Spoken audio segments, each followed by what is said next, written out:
자, 오늘 증거할 본문 말씀입니다. 마태복음 1장 18절에서 25절 말씀입니다. 예수 그리스도의 나심은 이러하니라. 그 모친 마리아가 요셉과 청혼하고 동거하기 전에 성령으로 잉태된 것이 나타났더니 그 남편 요셉은 의로운 사람이라 저를 드러내지 아니하고 가만히 끊고자 하여 이 일을 생각할 때에 주의 사자가 현몽하여 가로되 다윗의 자손 요셉아 내 아내 마리아 데려오기를 무서워 말라. 저에게 잉태된 자는 성령으로 된 것이라. 아들을 낳으리니 이름을 예수라 하라. 이는 그가 자기 백성을 저희 죄에서 구원할 자의 시민이라.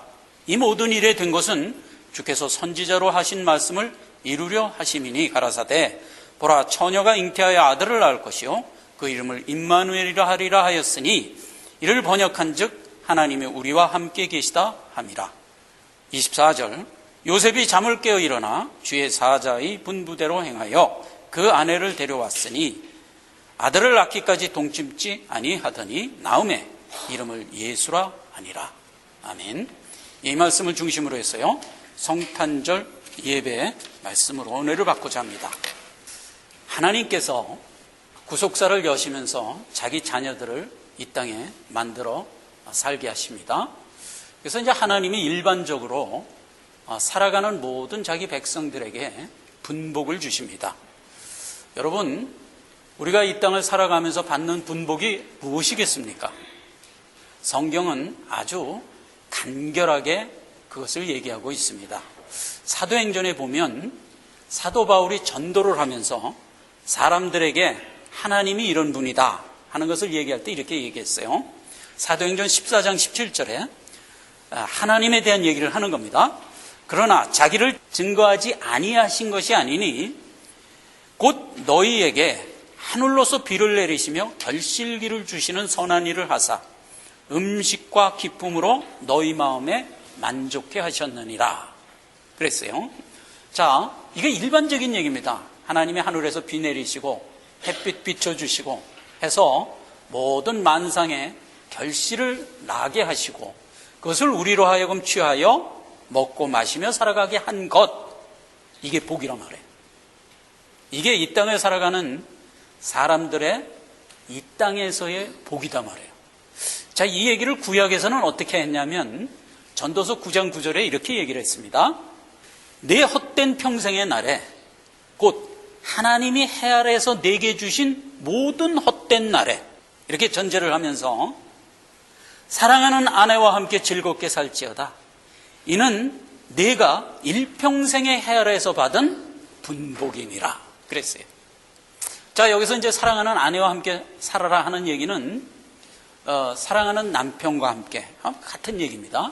자, 그래서 구약 백성들도 무엇을 분복으로 생각했냐면 가정을 이루고 이마에 땀 흘려 수고하여 얻은 것으로 가족과 함께 먹고 즐기는 것을 이 땅을 살아가는 모든 자에게 주신 일반적인 분복이다 이겁니다. 자, 그래서 성경은 신약에 들어와서도 누차 얘기합니다. 너희가 먹을 것이 있고 마실 것이 있고 입을 것이 있은즉 족한 줄 알라 그랬어요. 모든 크리스찬들이 살아가야 할 삶의 자세는 뭐예요?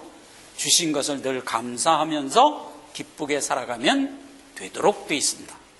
그게 이제 하나님이 우리에게 주신 육신적인 일반적인 복입니다.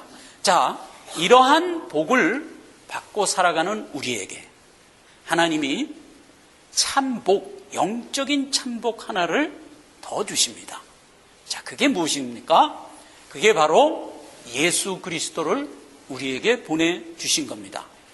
예수 그리스도는 오늘 읽은 본문 말씀에 보니까 자기 백성을 저희 죄에서 구원하시기 위하여 오신 분이다 말이에요.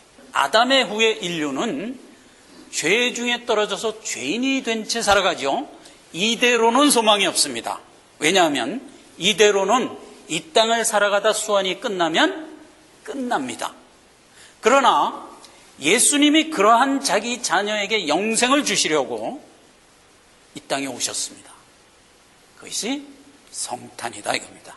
이 기쁜 소식을 이 하나님의 구속사의 절반쯤 위치에서 우리에게 초월적인 방법으로 역사하여 오십니다. 그게 바로 성탄이에요. 자, 그런데 이 성탄으로 사람의 몸을 입고 하나님이 내려오십니다. 사람의 몸을 입고 하나님이 내려오시는 이 역사를 어떤 한 가정을 선택하여 그 가정에서 나옵니다. 자, 그런데 그 가정이 누구네 가정이야? 요셉 마리아의 가정이었어요. 아직은 요셉과 마리아가 결혼하기 전입니다. 약혼을 한 상태인데 마리아에게 먼저 성령이 임하셔서 성령으로 잉태하여 예수 그리스도가 그 태로 들어갑니다. 그래서 잉태가 되죠. 자, 그런데 요셉이 정혼을 하고 이제 결혼 날짜를 받아서 살아가고 있는데 글쎄 마리아가 아기를 가진 겁니다. 그러니까 이건 굉장한 요셉으로서는 컴퓨즈한 일이 일어난 거죠. 그래서 이제 요셉이 생각을 합니다. 그 당시 유다의 관습으로는 약혼을 한 처녀가 누구인지 모를 아기를 가졌다 그러면 돌로 쳐서 죽여야 돼요. 예. 그런 이제 엄연한 때란 말이에요. 그러니까 이 요셉이 고민이 안 생기겠어요? 고민이 생겨가지고 걱정을 하고 있다가 이 일을 드러내면 마리아는 죽게 생겼고, 그러니까 이제 가만히 내가 물러나야겠다 이렇게 생각을 하고 요셉이 이제 그렇게 마음의 작정을 하고 있었습니다. 그럴 때 성령께서 요셉에게도 나타납니다. 그래서 요셉아, 염려 마라. 마리아가 잉태된 것은 하나님의 성령에 의하여 잉태된 것이니라. 이렇게 알려줍니다. 그리고 요셉이 꿈을 깨고 그 말에 순종하여 마리아를 데려다가 가정을 이루고 예수가 태어날 때까지 동침치 아니하니 거기서 나온 자가 바로 우리의 구세주 예수 그리스도셨다, 이 말입니다. 하나님이 우리에게 구원의 복을 베푸는 이 모든 여정은 이렇게 하나님의 초월적인 방법으로 시작이 돼서 여기까지 오게 된 겁니다. 여러분, 죽어있던 자를 살리는 일은 우리 인간이 가지고 있는 세상적 육신적 방법으로는 불가능한 방법인 거 아시죠? 그렇죠? 그럼 불가능한 방법인 거 아시죠? 그런데 하나님이 지금 오시면서 목적이 뭐라고요? 자기 백성을 사망에서 살리려고 왔다니까요. 그러니까 벌써 오셔서 우리를 구원하여 살리는 것 자체가 뭐예요? 초월이에요. 그래서 우린 초월적인 방법으로 하나님의 전능한 방법에 의하여 살아난 자가 됐는데, 그 귀한 참복을, 영생의 복이 참복이죠. 그 귀한 참복을 우리가 받을 때 어떤 모습으로 받을 수밖에 없냐 하는 겁니다. 오늘 성탄을 맞아서 우리가 이거를 먼저 생각해야 됩니다. 자, 여러분 보세요. 요셉이 그 엄청난 복을 받을 때 어떤 모습이었던가요? 육정으로는 도무지 이해할 수 없는 혼란스러움을 겪으면서 받는 겁니다. 모든 사람이 다 동일합니다. 여기서 이제 요셉은 바로 나를 지칭하는 샘플이다, 이렇게 생각을 하시면 되겠어요. 누구나 다 마찬가지입니다. 하나님이 우리에게 베풀어 주시는 참복, 영생의 복이 임하면 우리가 가진 육정으로는 그것을 온전히 받을 수가 없다는 사실을 인식하십니까? 자, 요셉을 이해해 보세요. 이런 어처구니 없는 일이 나한테 생겼다고 한번 생각해 보세요. 동일하다니까요. 우리가 항상 하나님이 우리에게 주시는 복은 이렇게 받기가 어려운 자들이다 이 말이에요. 즉 죄인이다 이 말입니다. 이것은 성경이 시종일관 우리에게 알려주고 있는 내용입니다. 자, 보세요. 예수 그리스도가 이 땅에 오셔서 중풍병자를 고칩니다. 그건 뭐에 대한 표적으로 고친다고 그랬어요? 하나님에 대하여 반응하지 않는, 말하자면 불구자를 하나님을 보고 듣고 깨달을 수 있도록 자각을 주어서 살려냈다는 것에 대한 상징이죠. 그래서 중풍병자를 살리니까 어떤 현상이 세상은 일어났나요? 성경을 한번 보십시다. 마태복음 9장 2절로 3절입니다. 침상에 누운 중풍병자를 사람들이 데리고 오거늘 예수께서 저희 믿음을 보시고 중풍병자에게 이르되 소자야 안심하라 내 죄 사함을 받았느니라. 이렇게 얘기를 하자 그 옆에 있던 어떤 서기관들이 속으로 이르되 이 사람이 참남하도다 그랬단 말이에요. 이스라엘 백성이 참남하다는 것은 사형에 해당하는 죄입니다. 그러니까 이 사람이 사형받을 짓을 하네 이랬다는 거예요. 절대로 은혜로 받지 않습니다. 예, 사람을 고쳐줘도 감사로 받질 않는다니까요. 누가? 세상이. 그걸 인식하란 말이에요. 또 하나 있습니다. 예수님이 죽은 나사로를 살리십니다. 왜 살렸죠? 너희가 다 죄로 죽어 있는데 내가 와서 너희를 이렇게 생명 가져 영생 가진 자로 살렸다. 이거 보여주려고 그 표적을 보여준 거예요. 나사로를 딱 살렸습니다. 어떤 일이 생겼나요? 볼까요? 요한복음 11장 43절 이하입니다. 이 말씀을 하시고 큰 소리로 나사로야 나오라 부르시니 죽은 자가 수족을 메고 도인 채로 나오는데 그 얼굴은 수건에 쌓였더라. 예수께서 가라사대 풀어 놓아 다니게 하라 하셨느니라.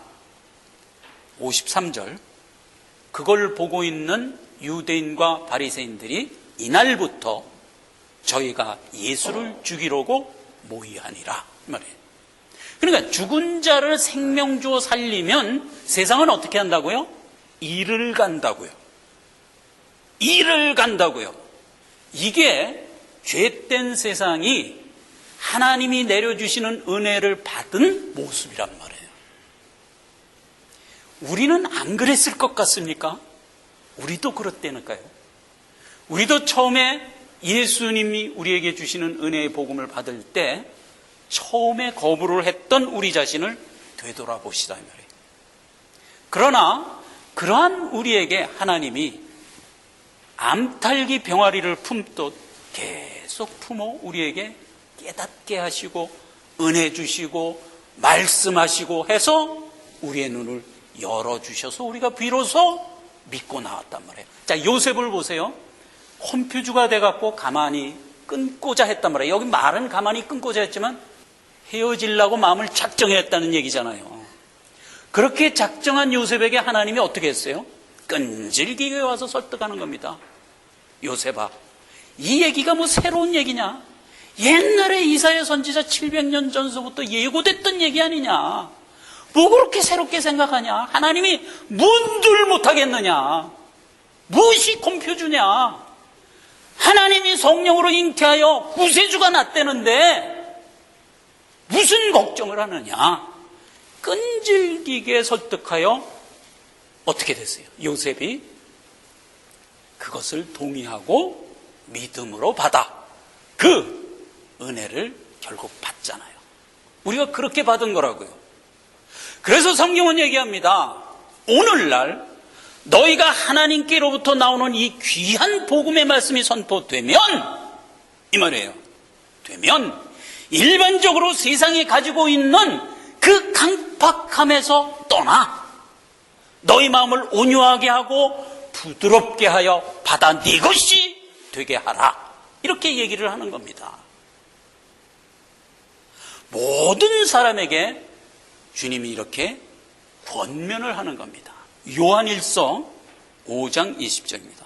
또 아는 것은 하나님의 아들에 이르러 우리에게 지각을 주사 우리로 참된 자를 알게 하신 것과 또한 우리가 참된 자 곧 그의 아들 예수 그리스도 안에 있는 것이니 그는 참 하나님이시요 영생이시라 하면서 우리에게 끊임없이 그가 너희의 구소해주고 너희를 살릴 자라는 것 그리고 너는 이미 그 안에 들어가서 영생 가진 자가 됐다는 사실을 끊임없이 알려주고 있단 말입니다. 자, 히브리서 4장 2절로 7절을 저희가 이와 같이 우리도 복음 전함을 받은 자이나 그러나 그 들은 바 말씀이 너희에게 유익되지 못한 것은 듣는 자가 믿음을 화합치 아니함이라.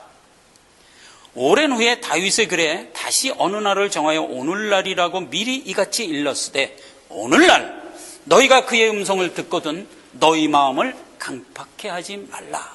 이렇게 교훈하는 겁니다. 여기서 강팍이라는 말은 영어로 굳이 얘기하면 스토본하게 하지 말라. 하든드, 너희 마음을 굳게 하지 말라, 이런 의미잖아요. 그래서 부드럽게 하여 하나님의 말씀을 어찌하든지 내 것이 되게 하기 위하여 애쓰며 받는 자가 되라. 이게 무슨 상황일까요? 하나님의 말씀이 우리에게 선포될 때 원래 우리가 가진 육정대로 얘기하면 우리는 그 말을 받을 수가 없다니까요. 간팍하게 거부하게 돼 있는 게 우리의 원래 모습이라니까요. 그때 너희는 어떻게 하라고요? 마음을 간팍히 하지 말고 부드럽게 하여 믿음으로 받아 내 것이 되게 하라 이거예요. 요셉처럼 마음을 정하여 마리아 데려오는 것을 결단하라 이겁니다. 그래서 믿음이 형성되는 겁니다. 우리가 다 그렇게 해서 예수를 믿게 되었다는 것을 성탄절을 맞이해서 하나님 앞에 다시 감사하면서 세상에 있는 많은 사람들이 복음의 말씀이 증거될 때 그것을 자기 육정의 성정대로만 거부하고 돌아서서 멸망으로 돌아서는 이 안타까운 것을 보면서 우리가 이웃과 내 가족과 내 자신을 위하여 오늘도 더욱 겸손히 하나님의 긍휼을 바라는 그런 날이 되기를 바라는 겁니다.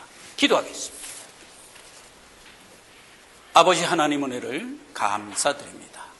하나님께서 오래전에 우리를 구원하시려고 이 땅에 몸을 입고 오신 성탄에 대한 기록을 보았습니다. 우리가 이 기록을 통해서 하나님이 우리에게 어떻게 큰 일을 행하시며 우리가 얼마나 큰 은혜 가운데 복을 받고 있는가 하는 것을 다시 한번 자각합니다. 하나님이 주신 이 큰 은혜를 보물로 여겨 이 땅을 살아가는 동안 하나님 앞에 항상 영광을 돌리게 하옵시고 내 가정과 내 주변에 있는 이웃과 또 내 자신을 위하여 하나님 앞에 항상 겸손하고 겸비한 마음으로 나가는 우리 모두가 성탄절을 맞이한 오늘 우리의 각오가 되게 하옵소서. 예수님의 이름으로 기도했습니다. 아멘. 찬송가 111장입니다.